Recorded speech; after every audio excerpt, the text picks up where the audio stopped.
আসসালামু আলাইকুম। অন্নমঞ্চের আলোচনায় আপনাদের সকলকে আমন্ত্রণ জানাচ্ছি। আজ আমাদের সঙ্গে অতিথি হিসেবে আছেন সাংবাদিক ও কলামিস্ট জনাব আনিস আলমগীর। জনাব আনিস আলমগীর, আপনাকে আমাদের অনুষ্ঠানে স্বাগত জানাচ্ছি। জনাব আনিস আলমগীর, একটা বিষয় আপনার চোখে পড়েছে কিনা জানি না, আজকে আমি দেখলাম যে আমাদের প্রতিমন্ত্রী নুরুল হক নূর, প্রবাসী কল্যাণ মন্ত্রী, উনি ওনার এলাকায় যে একটা জায়গায় বলেছেন, ওনার এলাকায় সাংবাদিকদেরকে বলেছেন যে আওয়ামী লীগ নামে কোনো দল আর দেশে রাজনীতি করার সুযোগ পাবে না। এখন আওয়ামী লীগের বিষয়টা এখন কোর্টে আছে। এই সময় একজন প্রতিমন্ত্রীর এই ধরনের ঢালাও স্টেটমেন্ট আপনি আসলে কিভাবে দেখছেন? আর তাছাড়া আওয়ামী লীগের বাংলাদেশের রাজনীতিতে মানে ফিরে আসা আপনি কতটুকু সম্ভাবনা এবার দেখছেন? ধন্যবাদ মাসুদ ভাই। প্রথমত মন্ত্রী নূরের কথায় যদি বলি, এটা আমার কাছে খুব গুরুত্ব দেওয়ার মতো বক্তৃতা মনে হয়নি। এটা রাজনৈতিক বক্তৃতা এবং নেতা কর্মীদেরকে হয়তো উনি খুশি করার জন্য বলেছেন, কিন্তু উনি নিজেও ভালো করে জানেন যে আওয়ামী লীগ বাংলাদেশে এমন একটা রাজনৈতিক দল যেটা মানে নিঃশেষ করে দিলাম বা আওয়ামী লীগ আর আসবে না, এগুলো যারা বলে তারা নিজেরাও বিশ্বাস করে না। সো এগুলো নিয়ে আমাদের কথা বলা আসলে খুব গুরুত্বপূর্ণ আমি মনে করি না।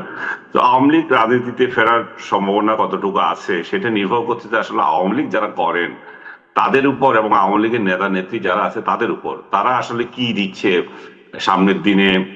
আহ, জাতি এমন কোন পরিস্থিতিতে পড়বে যে তাদেরকে স্পেস দিতে, সেগুলোর উপরে নির্ভর করছে। প্রথমত, শেখ হাসিনা এখন বিদেশে অবস্থান করছেন, তাকে ঘিরেই আবর্তিত হচ্ছে এখন বাংলাদেশ আওয়ামী লীগের রাজনীতি। এখন উনি যদি ওইখানে থাকেন এবং ওইখান থেকে কিভাবে রাজনীতিটা পরিচালিত করবেন, কিভাবে আওয়ামী লীগ প্রাসঙ্গিক হয়ে উঠবে, এগুলো অনেক কিছু নির্ভর করছে। উনি শুনতেছি উনি আসবেন, উনি আসার কথা বলেছেন।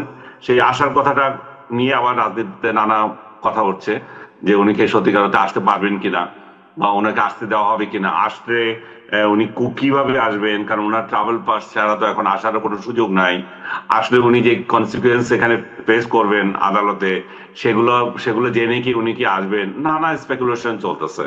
বাট সাধারণ একজন নাগরিক হিসাবে যদি আমাকে এই বিষয়ে আলাপ করতে বলেন, তো আমি বলবো যে এগুলো হচ্ছে যে খুবই ভাষা ভাষা জিনিস। কারণ শেখ হাসিনা যদি আসবেন সিদ্ধান্ত নেন, তাহলে সেটা হবে শুধু উনার নিজের উপরে না, যে উনি উনি নিজের উপর একটা সিদ্ধান্ত তো নিতেই পারেন যে আমি বই ডিটারমাইন। এটা যেমন আছে, আমি এসে কি এখানে আগুনে ঝাঁপ দেবো কিনা, সেটাও তো একটা বিষয়। উনি এখানে যে এসে যে পরিবেশ পাবেন, সেটা কি ওনার জন্য নিরাপদ কতটুকু? উনাকে, ওনার যে মামলা ওনাকে সাজা হয়েছে, সেই মামলায় কি উনি বাইরে থাকবেন না জেলে যাবেন? উনি আপিল করার যে বিষয়টা আছে সেটা অবশ্যই নিয়ম মানে মীমাংসিত। কারণ উনার অনুপস্থিতিতে বিচার হয়েছে, উনি এসে এটা আপিল করতেই পারেন। এবং বাংলাদেশের আদালত দেখা গেছে যে তারা তাদের ইচ্ছা অনুযায়ী ব্যাখ্যা দেয় এবং এটা এক্সটেন্ড করে। এটা নর্মালি নিয়ম হচ্ছে যে 30 দিনের মধ্যে করতে হবে, সেটা দেখবেন যে আপনি সেটা এখানে কোনো প্রযোজ্য নয় বলে বিবেচিত হবে, কারণ এগুলা এরকম অতীত ইতিহাস আছে। সো আমরা একটু পুরনো পুরো ওই পুরনো কথা নাই বললাম। এখন শেখ হাসিনা যদি আসেন, তাহলে সেটা নির্ভর করছে ওনাকে যারা আনতে চান বা উনি সরকারের সাথে ওনার কোনো নেগোসিয়েশন হয়েছে কিনা সেগুলোর উপর।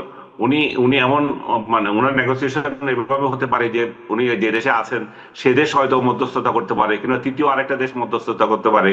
আমেরিকার কথাও এখন শুনছি আড়ালে আবডালে, তারাও এখানে হয়তো থাকতে পারে।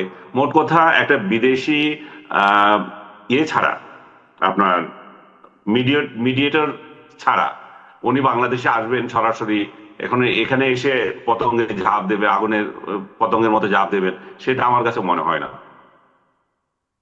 জি, ওই আমরা দেখলাম যে আপনার পররাষ্ট্র প্রতিমন্ত্রী যিনি আছেন শামা ওবায়দ, তিনিও এই প্রসঙ্গে ওনাকে প্রশ্ন করা হয়েছিল, উনি একই কথা বলেছেন যে শেখ হাসিনা কি বলছেন না বলছেন ওনার বক্তব্য এখন আমাদের দেশের জন্য প্রাসঙ্গিক নয়। তো শেখ হাসিনা একই সঙ্গে কিন্তু ওনার আশার ব্যাপারটা না, তার বাইরেও কিছু রাজনৈতিক বক্তব্য কিন্তু দিয়েছেন এনডিটিভির সঙ্গে দেওয়া সেই ইন্টারভিউ। তো উনি যদি একজন আপনার মামলার দণ্ডপ্রাপ্ত আসামি হয়েও থাকেন, তারপরেও একজন রাজনৈতিক নেতা হিসেবে ওনার বক্তব্য একেবারেই প্রাসঙ্গিক নয়, এটা কি আপনি মনে করেন যেরকমটি শামা ওবায়দ মনে করেছেন? আমাবায়েদ এটা নিয়ে কথা বলছেন, এই জন্যই তো এটা প্রাসঙ্গিক। শামা ওবায়দকে প্রশ্ন করছে, এটাই তো প্রাসঙ্গিক। প্রাসঙ্গিক না কেমন? আমরা যে কথা বলছি এটাই তো প্রাসঙ্গিক। শেখ হাসিনা যদি অপ্রাসঙ্গিক হবে, আমরা এটা নিয়ে কোনো কথা বলবো? আমরা তখন ফুটবল নিয়ে কথা বলতে পারতাম, অন্য কোনো সাবজেক্ট নিয়ে কথা বলতে পারতাম। তার মানে হচ্ছে যে রাজনৈতিক নেতা নেত্রী ক্ষমতা, আজকে ক্ষমতা হারাচ্ছে, কালকে ক্ষমতা নাই, তার মানে এই নয় যে উনি অপ্রাসঙ্গিক হয়ে গেল। এবং বাংলাদেশে আওয়ামী লীগের মতো একটা রাজনৈতিক দল যখন, বৃহত্তর একটা রাজনৈতিক দল, এবং সেই দলের উনি নেত্রী এখনো, তো এই জন্য এটা প্রাসঙ্গিক। কারণ আওয়ামী লীগ তো নিঃশেষ হয়ে যায় না। আওয়ামী লীগকে আপনি আইন করে হয়তো কার্যক্রম করতে দিচ্ছেন না, সেটা এক জিনিস, কিন্তু দল হিসেবে আওয়ামী লীগ শেষ হয়ে যাওয়া সেটা আরেকটা জিনিস। তাহলে আওয়ামী লীগ যারা করে তারা কোন দল করছে? তারা কি আরেকটা দল তৈরি করেছে এখন? বা তারা এমন একটা পরিস্থিতি তৈরি হয়েছে, তারা অন্য দলে বেরিয়ে গেছে? তাহলে এটা অপ্রাসঙ্গিক বিষয় আসতে পারতো। এবং আওয়ামী লীগের নেতা নেত্রীরা জেল থেকে বের হয়ে তারা অন্য দল করছে, শেখ হাসিনার নামও নেয় না এবং দল নিয়ে তাদের কোনো কথা নাই, তাহলে একটা বিষয় দাঁড়ায়। কিন্তু সেই বিষয়টাতে, সেই পরিস্থিতি কি বাংলাদেশে সৃষ্টি হয়েছে? একজন আওয়ামী লীগের কেউ কি আপনি দেখেছেন অন্য রাজনৈতিক দলে যোগ দিতে, যারা প্রমিনেন্ট? দুই চারটা যেগুলো গ্রাম পর্যায়ে আপনার মানে ওই মাস্তানির জন্য দল, এই দলে আসে ওই দলে যায়, তাদের উদাহরণ তো এখানে প্রযোজ্য না।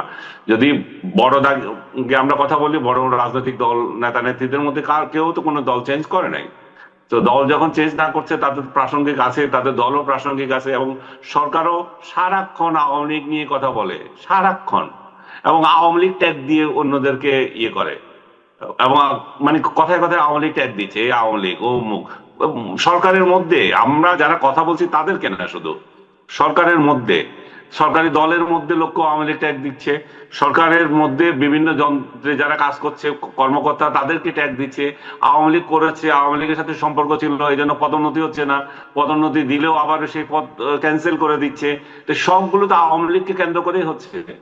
আওয়ামী লীগ যদি এতই অপ্রাসঙ্গিক হয়ে যায়, তাহলে সরকার তো আওয়ামী লীগকে গণায় ধরবে না, যে দ্যাটস অল, যে আওয়ামী লীগ 5 আগস্টের পর শেষ, এখন আমরা যারা আছি তারাই আমাদের দেশ গঠন করব, তারা কিভাবে এগিয়ে যাব, দেশকে কোথায় নিয়ে যাব, সেটাই চিন্তা। যারা বড় ধরনের কোনো অপরাধ করেছে, ফৌজদারি অপরাধ করেছে, তাদের সাজা হবে, বাকিরা আসো আমরা দেশ চালাই, একসাথে এগিয়ে যাই। সেই রকম মেন্টালিটি তো নাই। মেন্টালিটি তো হচ্ছে যে আজকে যাকে আপনি পুরস্কার দিচ্ছেন, সরকারি কর্মকর্তা বিশেষ করে, তাকে আপনি আজকে বীরত্বের জন্য পুরস্কার দিচ্ছেন, আগামীকাল বা ক্ষমতা পরিবর্তনের পর সেও হয়ে যাচ্ছে ভিলেন।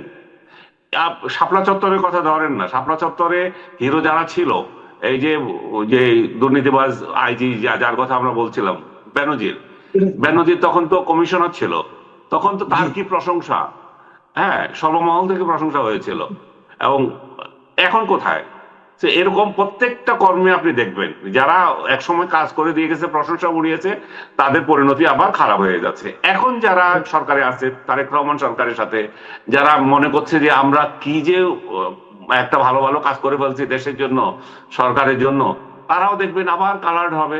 এটা তো শুধু ক্ষমতা পরিবর্তন, কত বিষয়টা হচ্ছে কয়দিন পরে হবে বা কত তাড়াতাড়ি হবে। হ্যাঁ, কিন্তু হবে। এই যে আপনি দেখতেছেন যে ক্ষমতা পরিবর্তন হলে একদম আকাশ থেকে মাটিতে তাদেরকে ফেলে দেওয়া হচ্ছে, এই যে প্রবণতাটা, এই যে প্রক্রিয়াটা, এটা কি একটা সুস্থ সমাজের পরিচয় বহন করে? এর মধ্যে মোটেও এটা সুস্থ সমাজ না, এটাই তো অসুস্থ সমাজ, এটাই হচ্ছে প্রতিহিংসার সমাজ, এটা হচ্ছে যে হিংসা বিদ্বেষের সমাজ। এই যে শুধুমাত্র আমি এদের কথা বলছিলাম, আমাদের সাংবাদিক সমাজেও একই ঘটনা। আমাদের সাংবাদিক সমাজেও যারা আগে সরকারের চাটাচাটি করেছে এবং বদনামের শিকার হয়েছে, তারা তো একদিকে চলে গেছে। আর যারা চাটে নাই, যারা বিরোধী দলে ছিল, বিরোধী মতে ছিল, বলছে মানে কয়েকজন, যারা কয়েকজন, অনেকে মনে করে যে নির্যাতন না, এটা কি বলে, ডিপ্রাইভ হয়েছে। এখন বলছে যে আমি তো কোথাও চাকরি করি না, অমুক করে নাই, তমুক করে নাই, সবগুলো চাকরি করেছে, হয়তো বড় বড় পোস্টে যায় নাই। এখন দখল করে বিভিন্ন প্রতিষ্ঠানের টেলিভিশন ও পত্রিকাগুলোর এক একজন হেড হয়ে গেছে, যার কোনো যোগ্যতাও নাই অনেকের, এবং নিজেরা দেখাতে পারছে না যে কোনো সরকারের জন্য তারা কিছু করতে পারবে, এমন মনে হয় না। তারেক রহমান সরকারের মানে আশ্রয়ে